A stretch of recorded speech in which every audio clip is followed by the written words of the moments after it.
What's up, everybody? I wanted to talk a little bit more about pumpkin training.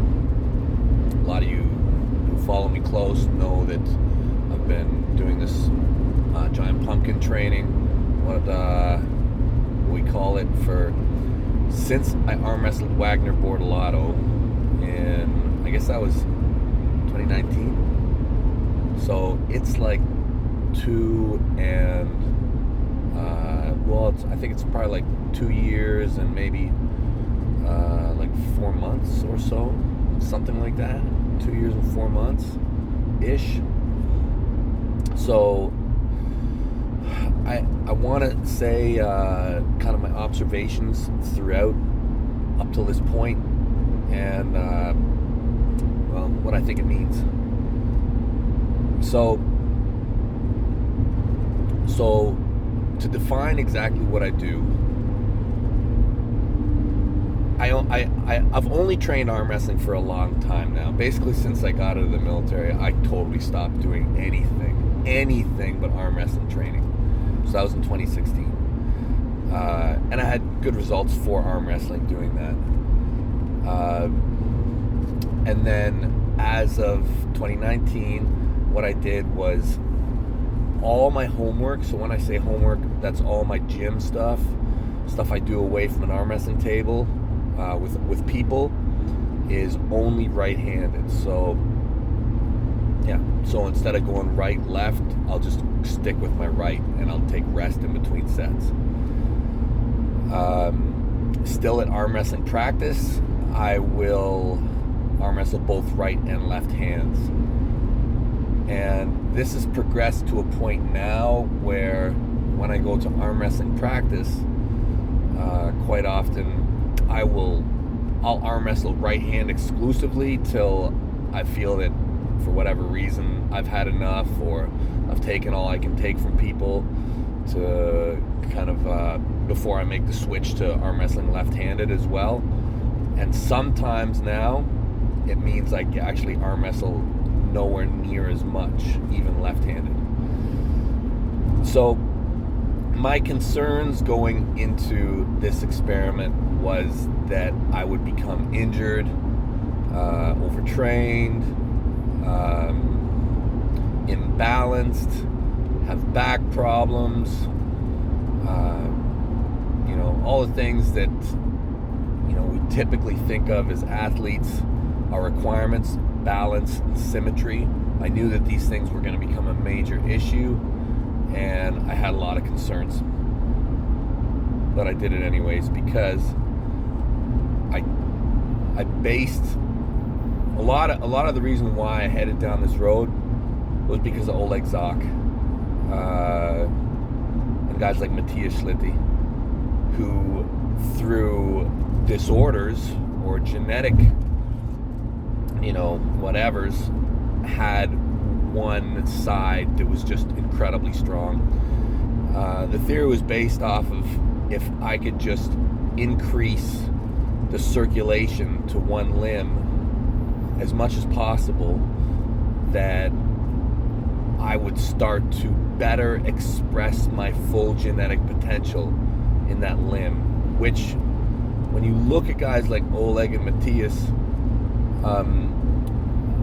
I believe that when you are fully oxygenated and fully fed, your genetic potential will just kind of unfold.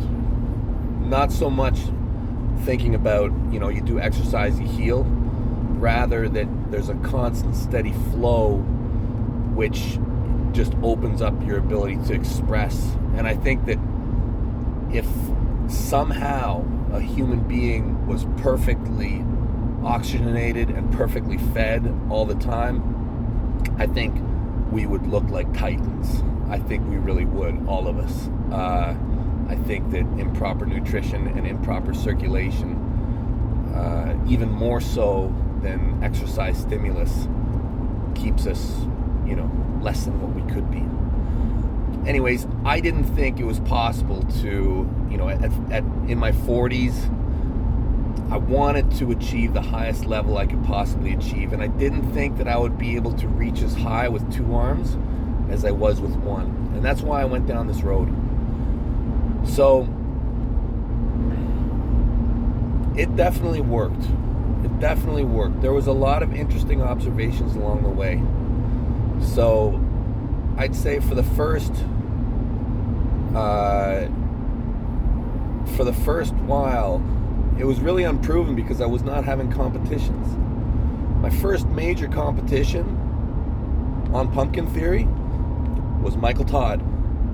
That was my first one. Leading up to it, I had a lot of concerns because my right hand was always tired. Always kind of, I knew its responsiveness was low. I was putting so much miles through it, combined with arm wrestling practice and what I did as homework. It was just a lot. Yes, it was growing, but truthfully, and probably most of my training partners would say the same, at that time, my left hand was pretty dangerous because I do believe that there's some kind of a crossover that happens, and my left, as a result of not training in the gym, was incredibly fresh and very accurately trained by just arm wrestling. It was poking some holes in my theory. But because of how I did in competition, I decided to keep going with it. After I pulled Michael Todd, I had, I don't want to call it a setback, but I'd say that my right wrist and right hand fell into a massive state of inflammation. It was months of inflammation. Probably from probably from June or July through August, September, October, November, and it honestly just cleared up right before I pulled John. Basically 5 or 6 months of mass inflammation in my hand and wrist. I didn't stop working through this entire time. The only break I took was when I boxed Thor. But before that and after that, I was still doing like 3 or 4 workouts a day and arm wrestling every chance I got. Something has happened now since I pulled John. When I healed up, getting ready for John, and then since then, I feel as though my body is really accepting it. I recover so quickly now, just in the right. It recovers workout to workout, day after day, practice after practice. It bounces back. For sure gains in size, for sure gains in health, for sure gains in function. It took about 2 and a bit years, 2 and a little, and maybe 1 month for my body to really become like a river. Like my right arm feels like a river to me now. Just in the circulation and the flow and how quick it bounces back. I do believe that you can shift your circulation. And truthfully, I feel healthier. Not just in my right arm, but I feel healthy in my body. My concerns about my back,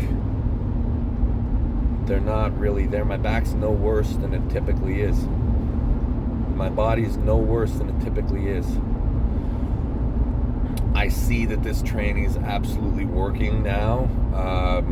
I can say that with more conviction than ever as the experiment goes longer. People ask me how to train. You got to be crazy to do this stuff, because I think if you do it from a young enough age and or for long enough, you will definitely become a hellboy. Definitely. Your whole body will kind of shift a little bit. And I don't even know that it's unhealthy. I really don't. It doesn't feel unhealthy. So what does it mean?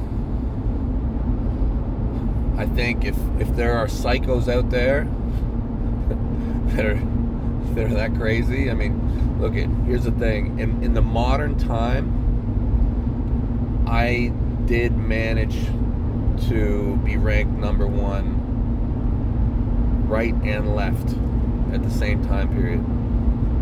And as soon as I did it, everybody did it, right? So after me, I think it was Dennis, Pushkar, Levon. I feel like every single one of those guys who's been number one has been number one right and left. But I'm going to say that if more and more people embrace this psycho stuff where they're just training one hand for like the amount of time it takes to become a world champion, so like you're talking like, 10 years, I believe that if the sport continues to grow and the motivation is there for people to do it, I believe that holding dominance on both sides of the body will become more and more difficult. I think probably if people, and I would never advise anybody to do it. It's got to be something that, it's a very personal choice. Do I want to alter my body? A lot of people come from bodybuilding, where we understand that you can change your body. It's something that you have the power to do that. You have the power as a human being to change your body. You can morph it basically in any way you want, given it enough time and investment. And we haven't even gotten into surgeries yet. But